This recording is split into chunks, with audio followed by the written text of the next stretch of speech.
การชี้แจงประเด็นข่าวลือที่แพร่สะพัดกันในโซเชียลมีเดียเมื่อวานนี้ค่ะตามที่นักวิชาการและสื่อบางแห่งได้มีการนำแบบจำลองสภาพอากาศจากคอมพิวเตอร์คาดการณ์ว่าจะมีพายุ3ลูกเคลื่อนเข้าสู่ประเทศไทยในช่วง 1-2 สัปดาห์นี้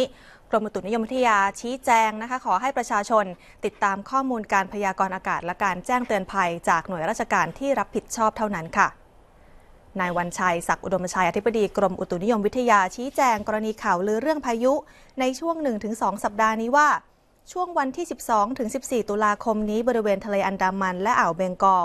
ไม่มีพายุก่อตัวขึ้นแต่อย่างใดเป็นเพียงหย่อมความกดอากาศต่ำปกคลุมทางด้านประเทศเมียนมาไม่ส่งผลกระทบต่อลักษณะอากาศภาคใต้ของไทยค่ะส่วนบริเวณภาคกลางภาคตะวันออกกรุงเทพมหานครและปริมณฑลจะมีร่องมรสุมพาดผ่านทำให้มีฝนตกต่อเนื่องในระยะนี้อาจส่งผลให้เกิดน้ำท่วมในพื้นที่ลุ่มและที่มีน้ำท่วมขังในช่วงวันที่ 15 ถึงวันที่ 17 ตุลาคมคาดว่าจะมีพายุหมุนเขตร้อนเคลื่อนผ่านทะเลจีนใต้เข้ามาที่บริเวณเวียดนามตอนบนแต่เนื่องจากว่าความกดอากาศสูงจากจีนจะแผ่ลงมาในช่วงดังกล่าวก็ทำให้พายุนี้อ่อนกำลังลงอย่างรวดเร็วค่ะแล้วก็ไม่ส่งผลกระทบกับประเทศไทยโดยตรง